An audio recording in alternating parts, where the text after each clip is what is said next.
जय जय राम हरे राम राम जय जय राम हरे जय जय जय जय तुझ मागणे ते देवा तुझ मागणे ते देवा आम्हा तुझी चरण सेवा आनने गो देशी तरी रिद्धी सिद्धी मुक्ती जाणे संत संगे सर्व काळ थोर प्रेमाचा सुकाळ आनने गो देशी तरी रिद्धी सिद्धी मुक्ती जाणे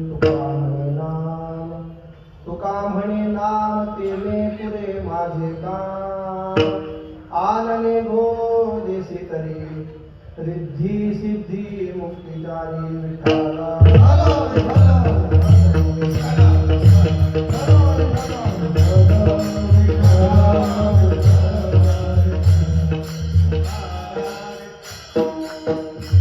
श्री गुरु ध्यान श्री गुरु अर्चन हे न घडता मती होईल मंदा श्री गुरु विठ्ठल भावे वंदा दाखविती निज परमानंदा तुझ मागणे ते देवा आम्हा तुझी चरण सेवा आनने गो देशी तरी रिद्धी सिद्धी मुक्ती जाणी प्राप्त प्रसंगी कीर्तन रूपे सेवेकरिता प्राप्त असणारा अभंग महान भगवत भक्त संत श्रेष्ठ जगद्गुरु श्री तुकोबाराय महाराज यांचा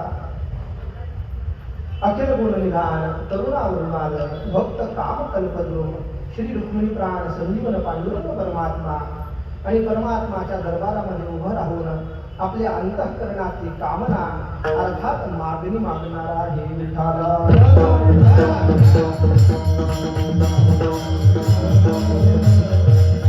जगद्गुरु तुकोबाराय आपला आराध्य दैवत असणाऱ्या भगवंताकडे मागणी मागताय स्पष्ट अर्थाने तुकोबाराने अभंगामध्ये आता उच्चार केलाय मागणी कशाची करताय आम्हा तुझी चरण सेवा ज्या सेवेच्या योगानं भगवान पंढरीश परमात्मा तुकोबाराने आपला केला त्याच सेवेची याचना तुकोबाराय करतायत या साधनेच्या व्यतिरिक्त जगद्गुरु तुकोबारायांना भगवंताकडून अधिकची अपेक्षा नाही आनने गो देशी तरी भगवंताला तुकोबाराय सांगतात देवा देऊन देऊन काय देशील रिद्धी सिद्धी मुक्ती जारी प्रातिनिधिक स्वरूपामध्ये त्यांचाही निषेध तुकोबारायांनी केला या चरण सेवेला सहाय्यक साधन जे आहे त्याचा उच्चार तुकोबाराय करतात संत संगीत सर्व या संत महात्म्यांच्या परम पावन पवित्र संगतीमध्ये या चरण सेवेची साधना मी आतापर्यंत केली आहे आणि ज्या चरण सेवेची साधना करण्याकरता संत संगत मला प्राप्त झाली पण अवघा सुकाळ प्राप्त झाला आणि त्या साधनाचा उच्चार तुकोबारांनी शेवटच्या चरणात केला तुका म्हणे नाम तेने पुरे माझे काम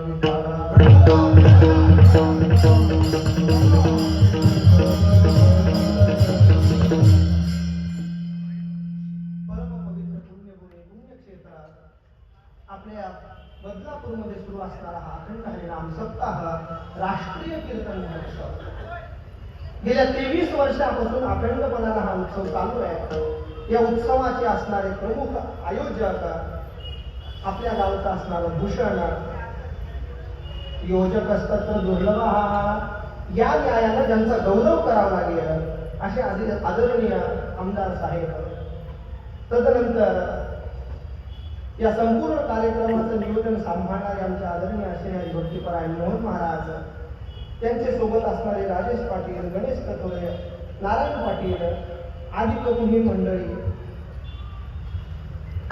कीर्तनकार तयार असतील गायक वादक मृदंग करणारे तयार असतील पण जर आयोजकच नसेल तर कार्यक्रम होऊ शकेल का तर नुसतं आयोजक नको वेळ प्रसंगानं कोणत्याही परिस्थितीमध्ये नेटकं नियोजन करणारा आयोजक पाहिजे आज पाहिलं आपण काय परिस्थिती झाली ते माझं दुर्दैव होतं का प्रतिकूल परिस्थितीमध्ये आपल्या साधुसंत महात्म्यांनी परमार्थ कसा केला असेल याची कल्पना परमात्माला आपल्याला आज दिली ज्या माऊली ज्ञानोबारांचं तुकोबारांचं नाव घेतोय आज एवढा समाज आपल्या पुढे उभं राहतोय, पण त्या माऊली ज्ञानोबारायांना तुकोबारायांना ही व्यवस्था मिळत असेल का?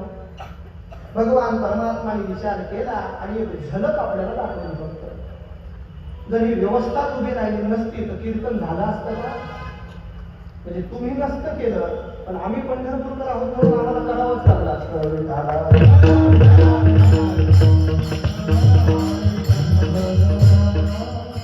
असं नेमकं उत्तम आयोजन या ठिकाणी आहे. आज कीर्तना करता आपल्या परिसरातील सगळीच हरिभक्तीपरायण मंडळी उपस्थित आहे. अनेकांचा उल्लेख करण्याची अपेक्षा आहे, पण 8:30 वाजले. काही ज्येष्ठांचा उल्लेख करावा असा वाटतो की ज्यांच्या योगाने मी इथपर्यंत आलो असे हरिभक्तीपरायण आदरणीय आमचे ओक महाराज आणि त्यांच्या सौभाग्यवती अंजलीताई, या दोघांचे कार्य अद्भुत आहे. आमचा आणि त्यांचा ऋणानुबंध आहे. ते पंढरपूरला आल्यानंतर मठात आल्याशिवाय राहत नाही. संत साहित्याचा सुगंध त्यांच्यामुळे सोशल मीडियाला मिळाला. त्याच्या अगोदर कोणी सोशल मीडियामध्ये संत वाङ्मय प्रसारित करत असेल नसेल आम्हाला ज्ञात नाही, पण आज सातत्यानं संत वाङ्मयामध्ये अग्रेसर होऊन सेवा करणं आणि त्या सेवेचा परिणाम संपूर्ण महाराष्ट्रामध्ये असणाऱ्या वारकरी संप्रदायिक महात्मा लोकांचे चरण आज त्यांच्यामुळे आपल्याला लागतात. ही मोठी आनंदाची गौरवाची गोष्ट आहे. सेवेचा परिणाम ते आज या ठिकाणी उपस्थित आहेत. वारकरी संप्रदायामध्ये होऊन गेलेला अद्भुत अद्वितीय असं रत्न वैकुंठवासी परमपूजनीय प्राप्त झालेले शिखर भाऊ, त्यांचेही शिष्य आपले बावले महाराज या ठिकाणी उपस्थित आहे. अहो, ज्यांचे नाव घेतल्यानं आपली वाचा पवित्र होते असे हे महात्मा लोक आहेत. काय संसार होता भाऊंचा, तुम्ही त्यांचा अनुभव घेतला असेल तर तुम्हाला कल्पना आहे.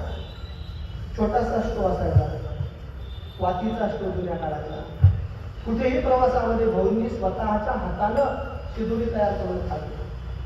वारकरी संप्रदायाची उपासना करणाऱ्या महात्म्यांचा अधिकार सांगतो.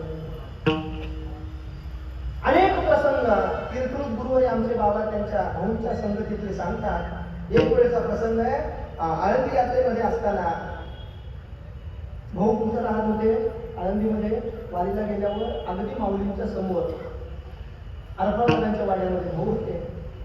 आणि तिथे असताना गुरुवारी बाबांनी आमच्या काही शिरा आणि दक्षिणा पाठवली, कारण त्यांचं श्रवण करायला बाबा जायचं. दक्षिणा पाठवल्यानंतर प्रदक्षिणा करताना भाऊंची भेट झाली. भाऊंनी ओळखलं कुठून माणूस आलाय, कोणी पाठवलाय. भाऊंनी खिशात हात घातला आणि त्याच्यात अधिकचे 10 रुपये घातले आणि पुन्हा बाबांच्या हातावर ठेवले. बाबांनी सांगितलं, भाऊ माझे एवढेच होते. भाऊंनी सांगितलं, पण एवढे असतानाही पण माझ्याकडून मी तुम्हाला देतोय. म्हणजे ज्यांचं श्रवण करून आपण कीर्तन करतोय ते गुरुस्वरूप असणारे भाऊ विद्यार्थ्याला दक्षिणा देतात. हे वारकरी संप्रदायातलं रत्न. इतर कोणत्या संप्रदायामध्ये क्षेत्रामध्ये आपण गेला तर विद्यार्थ्यांकडून घेणारे गुरु आपल्याला मिळतील, पण विद्यार्थ्याला देणारे गुरु संप्रदायामध्ये अशा भाऊंचे असणारे शिष्य आदरणीय महाराज या ठिकाणी उपस्थित आहेत. आपण सगळेजण आदरणीय गुरुजन वैष्णव मंडळी या ठिकाणी उपस्थित आहात.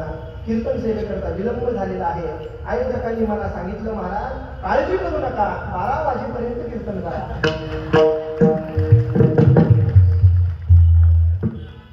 असं काही होणार नाही, काळजी करू नका. त्यांना जेवढी घाई आहे त्याच्यापेक्षा दुप्पट घाई मला आहे. कारण भूवैकुंठ पंढरपूरला पुन्हा जायचं आहे. जाण्याकरता म्हणून मी तत्पर आहे. मी उलट या तयारीत होतो की कीर्तन 7लाच सुरू व्हावं, पण ती काही देवाची इच्छा नव्हती. भगवान परमात्माने आपली परीक्षा पाहिली. तुम्ही सगळे श्रोते कीर्तनाकरता आतुर होतात, इथेच बसलात. ही महत्वाची गोष्ट आहे. आणि या सुंदर नियोजनामध्ये आजची असता ही जागराची कीर्तन सेवा. तसं पाहता जागराची म्हणण्याची फक्त परंपराच राहिली. आता वास्तविक पाहता जागराच्या दिवशी रात्रभर कीर्तन होत होते आणि मग सकाळी कार्याचं कीर्तन व्हायचं. अजूनही आपल्या दत्तात्रय महाराजांच्या परंपरेमध्ये हा नियम चालू आहे. इतरत्र मात्र कार्याच्या अगोदर उपांत्य दिवसाची सेवा, याला मागणीची सेवा म्हणतात.